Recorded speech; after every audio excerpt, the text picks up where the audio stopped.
Rhapsody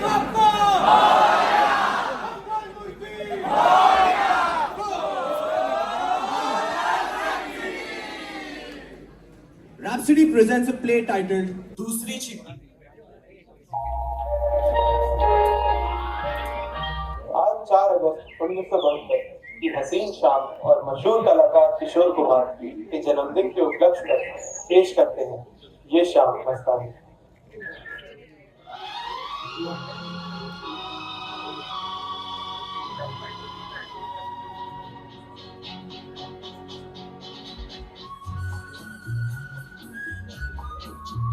दीदी, आपको जो एजेंट की वॉच दी थी वो रेडी हो गई। दीदी, कहाँ खोई हो दीदी? हाँ जी बोलिए, क्या चाहिए आपको? To the government of India. आप सरकार को चिट्ठी क्यों लिख रहे हो? हाँ, वो बहुत समय से मेरे बेटे की कोई चिट्ठी मुझ तक पहुंची नहीं, तो सोचा कि सरकार से ही पूछ लूं कि हमारे गांव में संचार की इतनी कमी क्यों रह गई। अच्छा, वैसे कहाँ पर पोस्टेड है आपका बेटा? लद्दाख में। लद्दाख में? मैंने कुछ समय पहले ही रेडियो पे सुना, वहां पर काफी तनाव का माहौल है। लद्दाख में तनाव का माहौल? पर मुझ तक तो ऐसी कोई खबर नहीं पहुंची। आपको पता नहीं चला? रेडियो पे चैनल चेंज करके देखते हैं।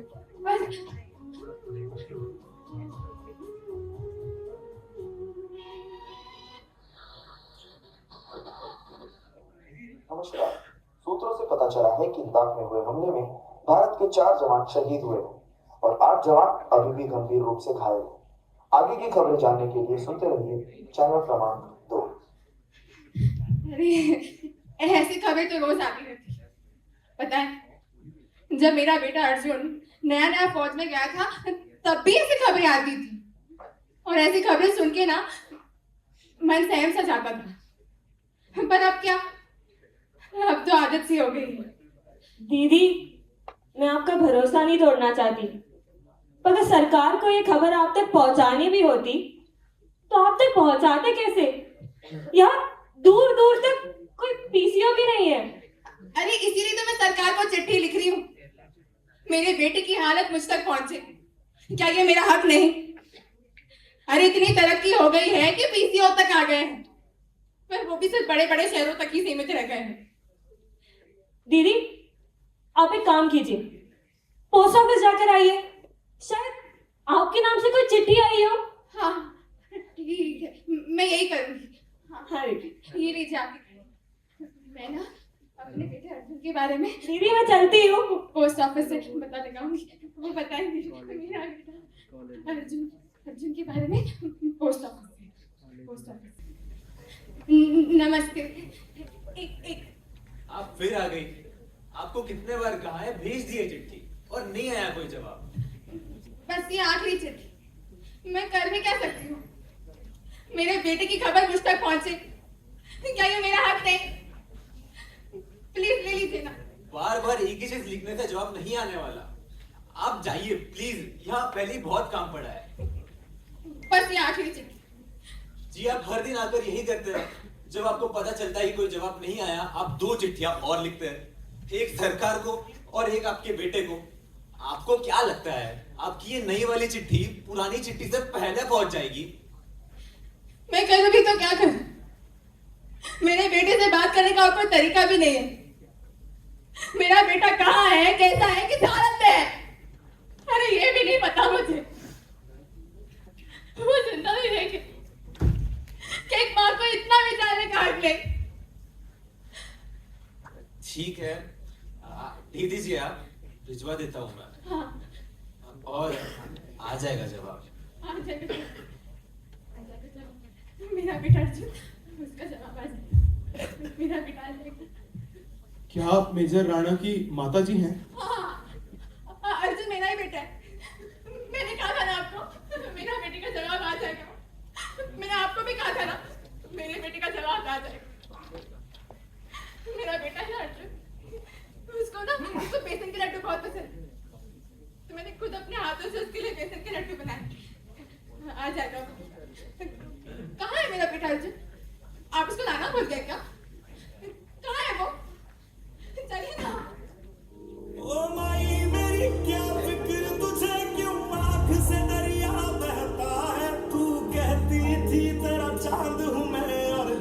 हमेशा रहता है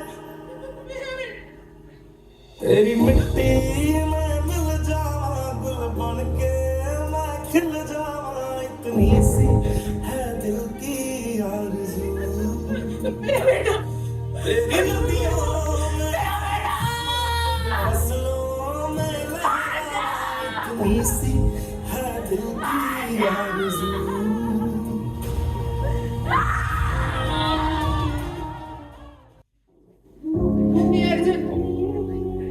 अर्जुन बेटा उठना मजाक मत कर उठना अरे पूरे लड़का को उठ गए अरे वो सुन सकता है मुझे वो सुन सकता है मुझे बचाओ उठना बचाओ उठना मेरा बच्चा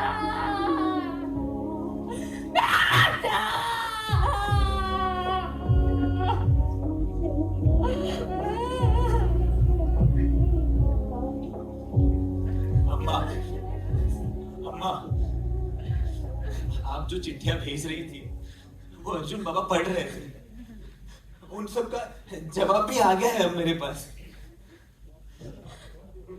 ये चिट्ठियां आने में जो देरी हुई उसके लिए मैं तहे दिल से माफी मांगना चाहता हूँ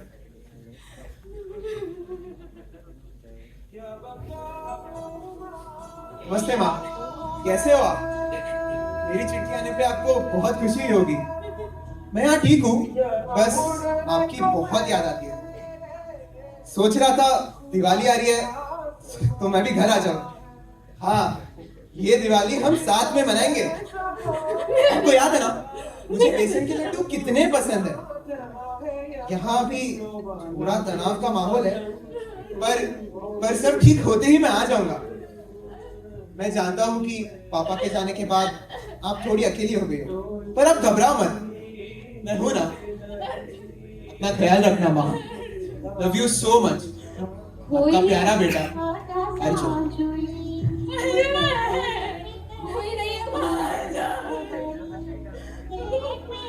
वो जा चुके हैं, नहीं आएंगे वापस।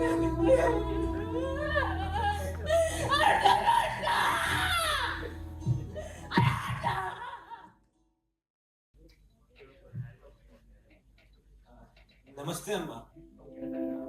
अर्जुन दादा के लिए देश भर से चिट्ठियां आ रही है। ये बंबई से, ये दिल्ली से और ये हैदराबाद। अरे वाह दीदी, आपने तो बहुत अच्छा किया पीछे लगवा के। अब अर्जुन दादा से बात करने के लिए आपको पोस्ट ऑफिस ही जाना पड़ेगा। अरे आप क्या बात कर रहे हैं? मैं तो अपने बेटे से जब चाहे तब बात कर सकती हूँ। ये देखिए। क्या? कैसे? आपने तो कहा था अर्जुन दादा दिवाली पे घर आने वाले हैं। वो लद्दाख वाली घटना। जी हाँ, और ये कुदरत का मजाक तो देखिए, जिन चिट्ठियों के लिए ये बेसब्री से इंतजार कर रहे थे वो अर्जुन बाबू के निधन के बाद आई। दीदी, आप बहुत दुखी हो गए ना? नहीं, दुखी क्यों? मेरा बेटा मुश्किलों की घड़ी में भी मुझे याद कर रहा था। उन गंभीर घटनाओं में भी उसने मेरे लिए चिट्ठी लिखने का वक्त निकाला। और मैं भी जानती हूँ कि उससे भी ये बात जान के बहुत खुशी होगी कि मैं भी उसके बारे में हर पल सोचती रहती हूँ। दीदी, आप पर अभी क्या बीत रही है यहाँ कोई भी समझ नहीं सकता। ये तो कितनी गर्व की बात है कि मेरे बेटे ने अपने देश के लिए जान दे दी। अरे लोग लाखों सैकड़ों पैसे खर्च कर देते हैं सिर्फ जिंदा रहने को, पर मेरा बेटा है ना, मेरा बेटा अर्जुन, उसने निस्वार्थ भाव से अपने देश के लिए जान दे दी। अगर डर है ना तो बस एक आखिरी बार मुझे उसकी आवाज सुननी थी। एक आखिरी बार मेरे अर्जुन को मां कहते हुए सुनना था मुझे।